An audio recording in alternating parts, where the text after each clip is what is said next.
All right, this is our snow day video for Tuesday, January 22nd. Hope that you watched the intro video. If you have not watched the intro video for today, you should stop this and go watch the intro video first.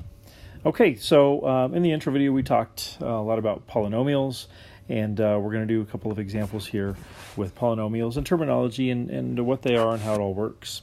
So we were asked to describe this polynomial right here, n to the 7th minus 2/3 n cubed plus 20.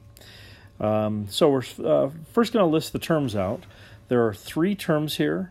So the first term is n to the 7th.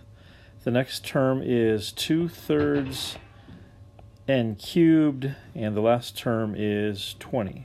Sorry, the second term should be negative 2/3 n cubed.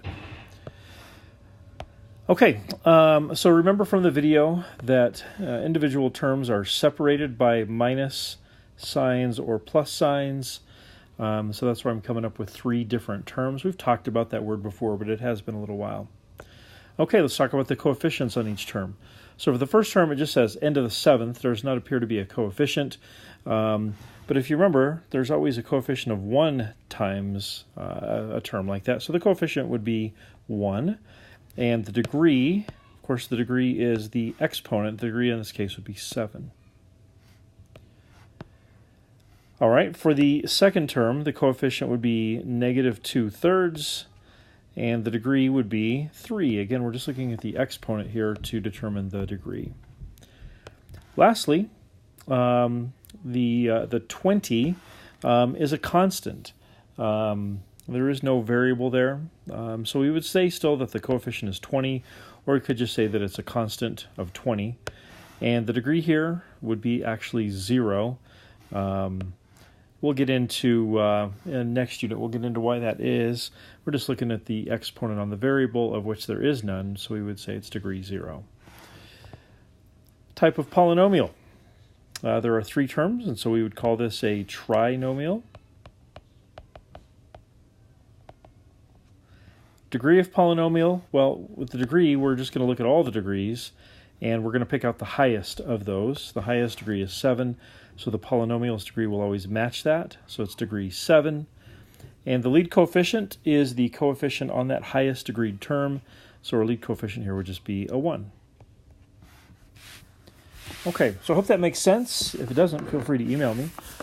For now, we're going to move on and do a little exercise here on our other page of our notes packet today. Okay, so if you'll look here, it says for each expression, determine if the expression is a polynomial or not. If the expression is a polynomial, we're going to name it, put it in descending order, and identify the degree and lead coefficient. And if it's not a polynomial, we'll talk about that too. So we've got 1, 2, 3, 4 questions for us to work on. And so I want you guys to pause the video right now and work on these, and when you're ready, restart the video and we'll look at the answers. All right, so for number 1, is it a polynomial, yes or no? What we're looking for here is looking at the exponents here, and the exponents are 4, 5, and 2. And if all the exponents on the variables are whole numbers, then it is a polynomial. And so in this case it is, because 4, 5, and 2 are all whole numbers. So the next thing we're supposed to do is we're supposed to name it. So yes, it is a polynomial. How many terms do we have? I see 1 term here, 2 terms there, and there's my third term. So like our previous example, this is a trinomial. We're now going to put it in descending order, so that just means we're going to order the exponents from highest to lowest. So the trinomial is, in descending order, negative 7x to the 5th plus 3/5 x to the 4th plus 12x squared. Okay, we're going to identify the degree of the polynomial and the lead coefficient as well. So for the degree, we're simply looking for the term that has the highest exponent. And since we put it in descending order, this should be pretty clear. It's this first term. And so the degree of that first term is 5. Therefore, the degree of the polynomial is 5. The lead coefficient is simply going to be the coefficient of that lead term, and in this case that would be -7. Hope that went well for you. Number 2. So is number 2 a polynomial? Well, you look at the exponents. The exponents here would be 4, and then you've got a constant there, so technically that's degree 0, both of which are whole numbers. And so, yes, this is a polynomial.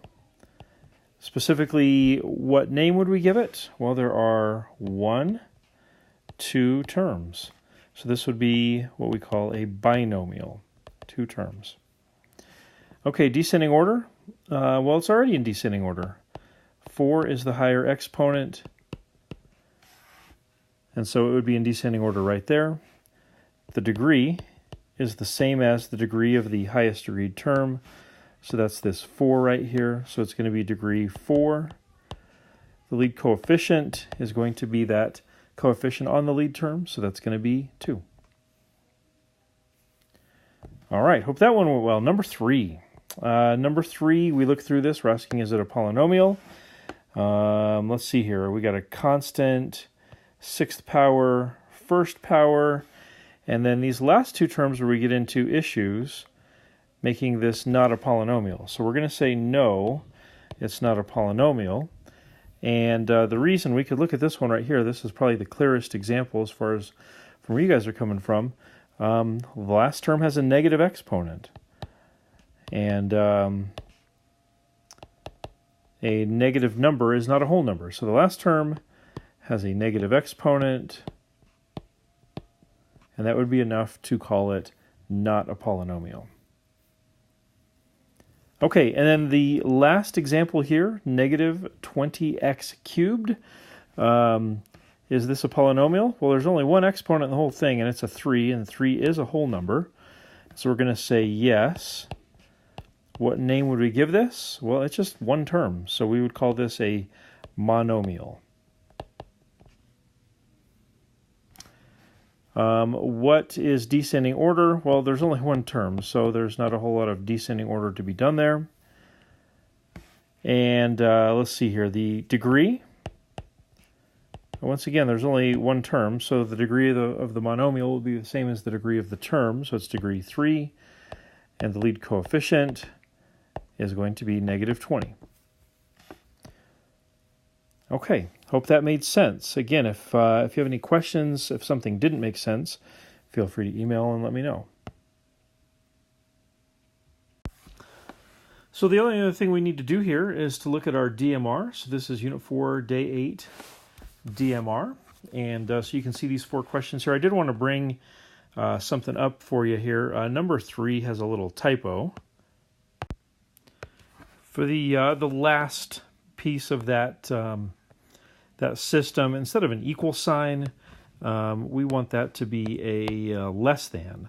So I'm just gonna, I'll just scratch that out and we'll put less than. So if you would make that little correction on your paper, take a few minutes here, work through your DMR, and show you some answers to these. Feel free to restart the video when you're ready to see. All right, so here are your answers for today's DMR. So number 1 was simplifying a polynomial, or simplifying an expression. The answer there, the final expression, was 5x minus 2.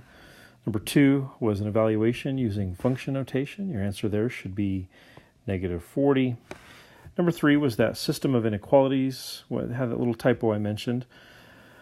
And that ends up being the graph you see there, with the answer region being that little black triangle that I've highlighted there, kind of marked in for you. And then number 4 is one of those radical expressions that at first glance doesn't look like any of the radicals are actually like radicals, but when you simplify them, you find out they actually are. And that one there, your answer, your final expression or final value should be 4 times the square root of 3. So showing some work there, and we'll practice this again tomorrow. But for now, please check these answers out, and certainly ask questions if anything does not make sense. All right, so hope you guys are having a great day. Thanks for completing this video, and do what you need to do. Make sure that you're solid with this stuff, and I'll see you tomorrow. We'll continue moving forward when I see you then. Have a great day.